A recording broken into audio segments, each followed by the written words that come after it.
Hi everyone.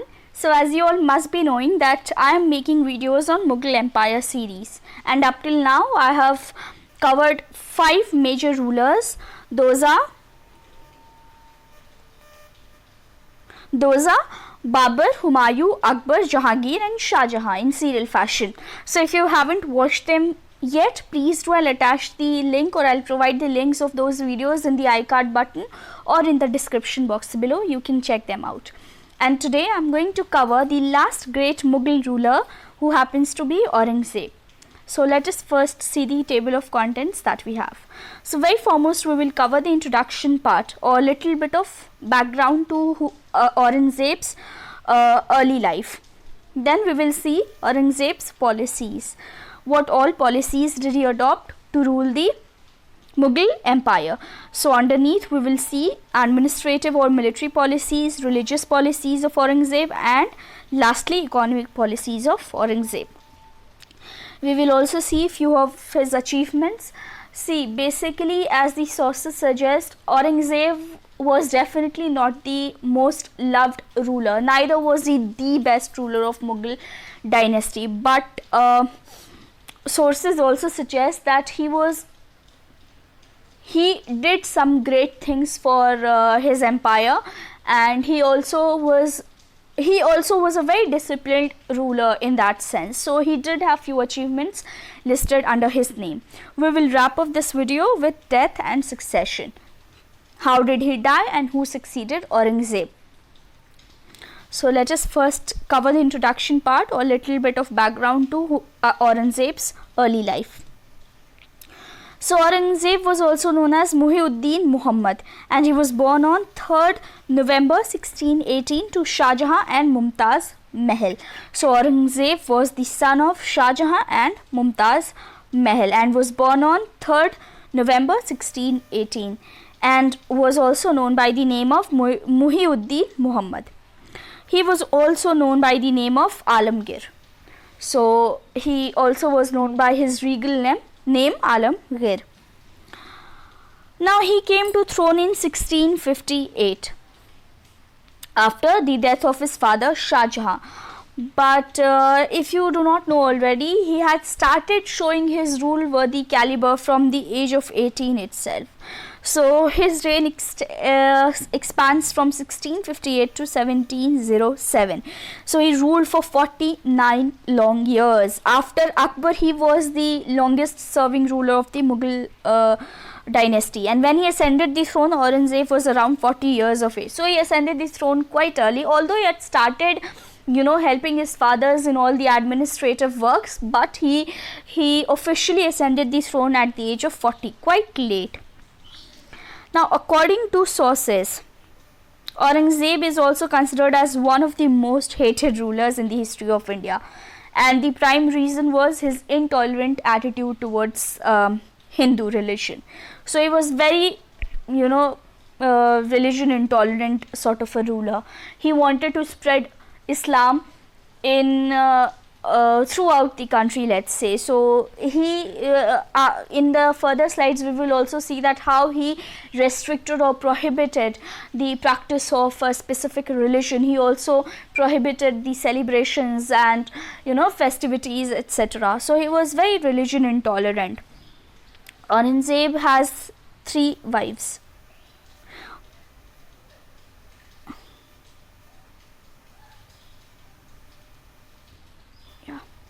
So Aurangzeb had 3 wives, namely Nawab Bai, Aurangabadi Mahal and Udaipuri Mahal. Among the sons of Aurangzeb were namely Bahadur Shah I, who happens to later on come to throne after his father's death, Muhammad Azam Shah and Muhammad Kambakhsh. So these were the sons of Aurangzeb.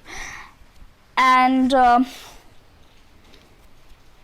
when Bahadur Shah ascends the throne, he could not carry forward the legacy or the rich history of the Mughal Sultanate, which ultimately leads to the decline of Mughal Sultanate. So if you noticed in the previous slide, I did mention that Aurangzeb ascended the Mughal throne quite in quite late in his career, but he had already started working and assisting his father from a very young age of 18. So to connect that point, Aurangzeb was made the Viceroy of Deccan at the age of 18. Yes, he was given the post of a Viceroy of Deccan at a very tender age of 18, and very successfully, and he was very successful in that sphere. He very successfully brought the Nizam Shahi dynasty to an end in 1636. So these were few pointers which give us the glimpse of Aurangzeb's early life. Now, having discussed about early life of Aurangzeb, now we shall see few of his policies, which include his administrative and military policies, his religious policies and economic policies in chronological fashion.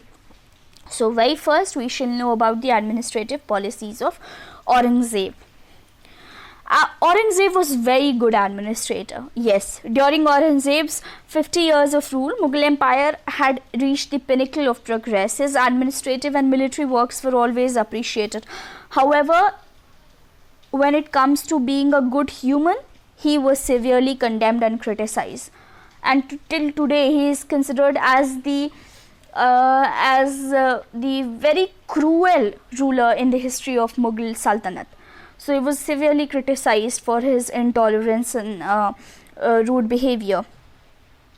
Now, during the rule of Aurangzeb, Mughal Empire witnessed a great territorial expansion. Mughals had their dominance in almost all the regions of India, from primarily Deccan region. So during the rule of Aurangzeb, a great territorial expansion could be seen. Now he conquered many great areas of Deccan region.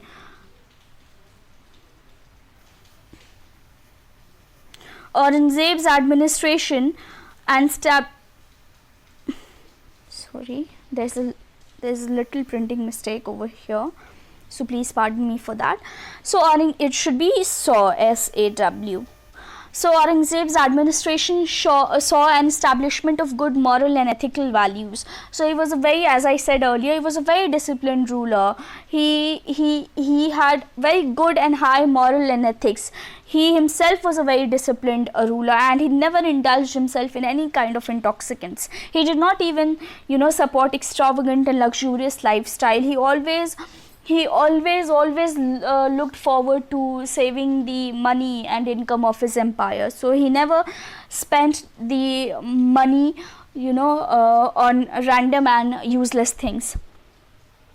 Now, before Aurangzeb's accession to throne, he was made the governor of Deccan, which I told you all earlier, where he exhibited his highly intolerant behavior, and when he was made the Viceroy of Deccan, what he did, he persecuted the Hindu population. Gradually, Aurangzeb started to capture some important Deccani areas, like very important from MCQ point of view, Ahmednagar, Berar, Bidar, Golconda and Bijapur. So when he was made the Viceroy of Deccan, what he did, he started persecuting the Hindus, and he also started capturing some important Deccani states of like Ahmednagar, Berar, Bidar, Golconda and Bijapur.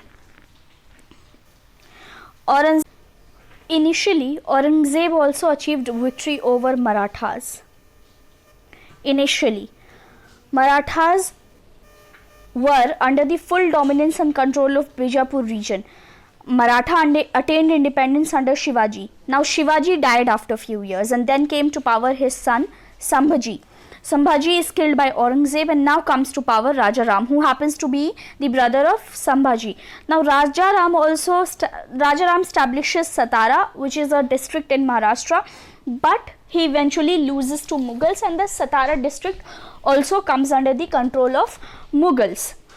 So initially it seemed as if Mughals were winning the battle, but after the death of Aurangzeb, we see that Marathas started gaining victories. They started conquering the areas of Bhopal and went up to capturing many areas and extended their empire up to Peshawar. So when Aurangzeb was alive, it seemed as if the Mughals were winning against the Marathas, but after Aurangzeb died, the whole game came under the full control of Marathas. Now Aurangzeb and Dara Shikoh were arch rivals, though they were brothers, but were always at daggers due to succession issues. Now both wanted to ascend the throne post their father's death. So after Shah Jahan, Aurangzeb and Dara Shikoh both wanted to ascend the Mughal throne. So which is why a battle called the Battle of Samugarh was fought between them. Again, a one marker important question. So, but who wins this battle?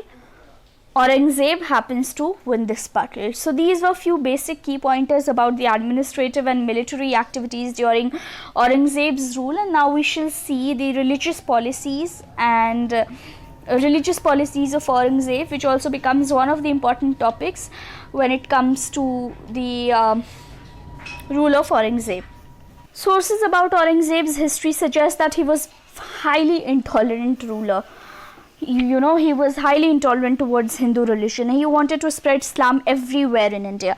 He also insisted upon the fact that Islamic laws should be carried or followed everywhere. I've said it so many times that he was a staunch Sunni. He wanted to propagate Islam everywhere, and he wanted that everything should be carried according to Islamic rules. He even reimposed jizya. So if those of you who do not know, jizya was a tax which was levied on Hindus.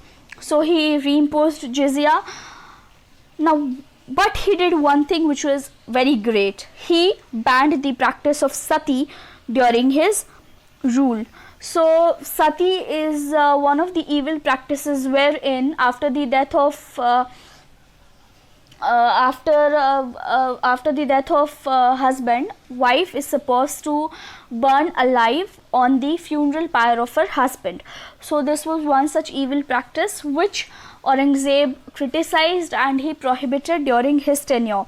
So he restricted but again he did something which was severely condemned and criticized. What he did? He prohibited the celebration of Hindu festivals. Hindus were prohibited from practicing their religion. So he was highly intolerant ruler. You know, he also appointed muhtasib. Muhtasib were people whose main duty was to ensure that public businesses were conducted according to Sharia laws. Again, so in a brief, Aurangzeb heavily stressed upon the spread of Islam and Islamic laws in the country. So these were few pointers about his religious policies. Now let us see few points or details about his economic policies. So when economic policies of Aurangzeb is concerned, we see that anyways economic condition of India at that time was really good. You know, GDP was very good, trade and commerce industry was flourishing so well. Because Akbar had done some tremendous amount of good work during his rule, which ultimately contributed a good prospect when it came to the economic condition of India. So GDP was anyways good, but when Shah Jahan came to throne, economy went down as he would, you know, spend huge sums of money on building monuments, tombs. He also spent a huge amount of money on pleasurable activities. You know, he was a kind of a person who would indulge in all sorts of pleasurable activities. He would drink, he would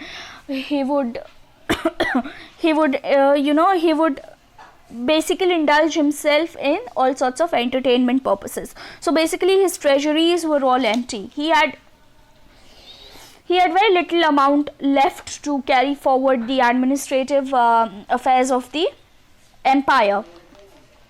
Now when Shah Jahan's son Aurangzeb ascended the Mughal throne, he wanted to restore the lost glory and wealth of the empire. So he adopted certain methods. So Aurangzeb was a highly disciplined person, already spoken about that. So what he wanted to restore the lost glory and wealth of the empire. He put jizya on Hindus so that, revenue of the kingdom increases. He never indulged himself in any sorts of unethical deeds. He didn't have extravagant or luxurious lifestyle. So he would never spend, a handsome amount on his personal affairs. So he was very economic efficient administrator. However, he also did spend a fair share of empire's income on various wars like Maratha wars with Sikh, war in the Deccan, which kind of crippled the Mughal economy, so to say. So, you know, these were under his economic policies. There aren't much solid pointers to include, but the brief details I mentioned can be considered if asked about economic policies of Aurangzeb. Now we shall very quickly see the pointers about the achievements of Aurangzeb. I have already spoken that he was not that great ruler when it comes to the greater Mughals, but he did have some achievements listed under his name. So Aurangzeb ruled for 49 long years. I have already mentioned this point. He was the sixth and the last great ruler, in fact, of the Mughal dynasty, and he served for the longest period after Akbar. So after Akbar, he was the longest serving ruler of the Mughal Empire. When Aurangzeb came to power, he increased the extent of areas under Mughal control. He played a pivotal role in conquering the Deccan region. So when Aurangzeb ascended, he was very he was very determined to for the territorial expansion. So when he came, he waged a war in the Deccan region. When he was made the viceroy, he conquered many areas like Bijapur, Berar, Bidar, Golconda, Ahmednagar under his control. So he played a very pivotal role in conquering the areas in the Deccan.